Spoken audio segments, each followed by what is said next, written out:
So Dave, how long have you been involved in the transport industry? Just on 30 years now. It's been a long, hard road. Yeah, you started off as a driver? Yes, I did. Just a local courier driver in Sydney, and built my way through the industry. Okay, and you've gone right through to be road train qualified. I believe you've got a dangerous goods licence. Yes.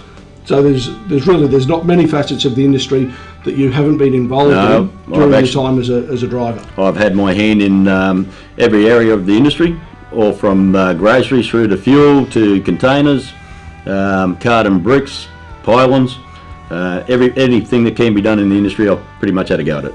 So why the change from driving to teaching? Come about a few years ago. Everybody gets to the stage where you've had enough of driving. You spend too much time on the road, away from the family. The family grows up without you. You really want to spend some time with them. It started to affect me, and I thought it was time to come off the road. I really didn't know what I wanted to do, and I decided to become a trainer and put some of that knowledge I have back into the guys that want to come through and do it. Now, when you say you decided to become a trainer, I mean, it wasn't just a case of filling in a few forms.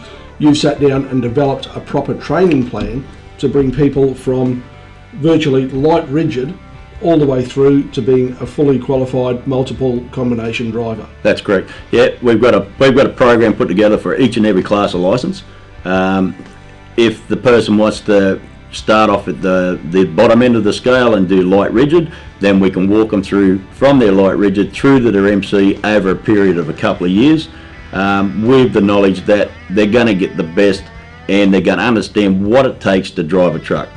What we're trying to achieve is when they go for a job, then the companies that employ them understand that they've been trained to drive and they don't have to teach them. They can actually then put them in the job and train them in their job. If you have any problems with reversing, you've got tinted windows or it's a bit dark, take your glasses off. It's going to make it easier to see, more visual. Alright, looking around, making sure that we've got continuous mirror visuals at all times. Alright, you don't want to reverse if you can't see the back of your trailer on either side. If you haven't got one side in one of your mirrors, then stop. It's not worth it. Alright, as we go back, the slower we go and the faster the hands, the more accurate your steering's going to be and the easier it's going to be for you to control the vehicle. Alright, as we go back, checking the mirrors, no feet on the pedals, just let it go. It's not going to go much more than about 1.5 kilometres, 2 kilometres an hour. It's very slow. If you can control the steering and you're looking back out your mirrors, you'll see that the back trailer will move.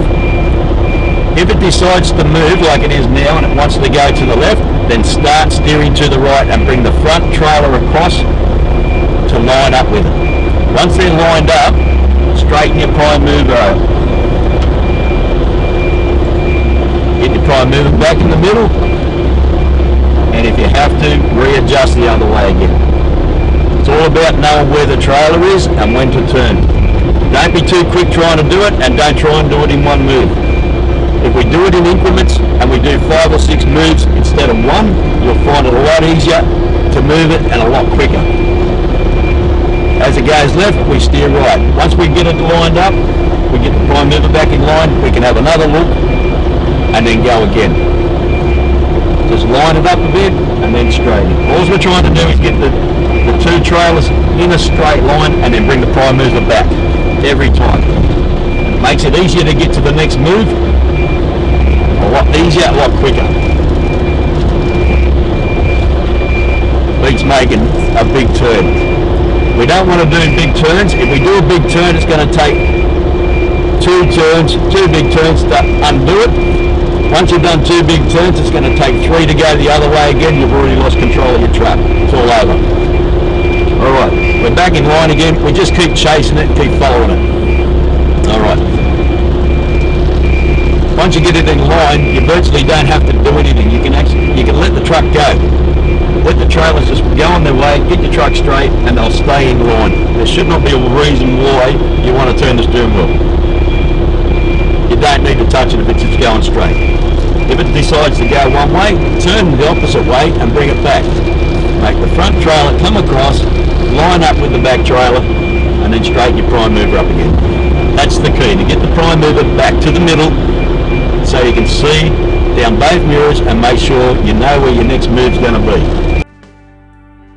The simple fact that we need to be able to put the truck where we want it, when we want it there, as easy as we can without being too much of a problem for everybody else around us. Okay, now you were describing, you've given us a bit of a run through in the cabin about how to go about it, but you're also able to break that down a bit. It's not a matter of panicking about which side's going where. How do you describe it? That's correct.